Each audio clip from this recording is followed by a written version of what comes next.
আজকে 16ই ডিসেম্বর ভারতের বিজয় দিবস।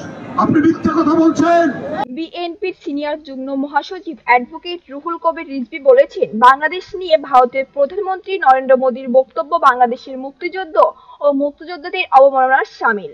সোমবার 16 ডিসেম্বর কেরানীগঞ্জে বিজয় র্যালি শেষে তিনি কথা বলেন।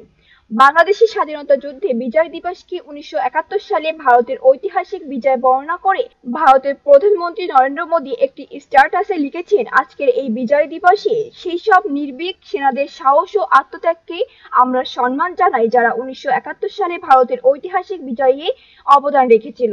এর তীব্র প্রতিবাদ জানিয়ে বিএনপির সিনিয়র যুগ্ম মহাসচিব বলেন, 1971 সালে পাকিস্তানিদের সাথে আমাদের মুক্তিযুদ্ধ ছিল বাংলাদেশের স্বাধীনতার যুদ্ধ।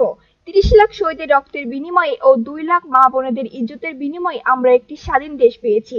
এই স্বাধীনতা যুদ্ধকে ভারতের নিজেদের অর্জন হিসেবে দাবি করা মানে বাংলাদেশের স্বাধীনতার সার্বভৌমত্ব ও অখণ্ডতাকে অস্বীকার করা, 30 লাখ শহীদ ও 2 লাখ মা বোনেদের ইজ্জতকে তুচ্ছ-তাচ্ছিল্য করা। রুহুল কবির রিজভী বলেন, আমরা রক্ত দিয়ে পিন্ডির কাছ থেকে স্বাধীনতা ছিনিয়ে এনেছি, দিল্লির কাছে আমরা মাথা নত করতে নয়। তিনি মোদীর বক্তব্যের তীব্র প্রতিবাদ জানিয়ে বলেন, 16 ডিসেম্বর 1971 সালে ছিল বাংলাদেশের বিজয়ের দিন। ভারত ছিল এই বিজয়ের মৃত্যু, এর থেকে বেশি কিছু নয়।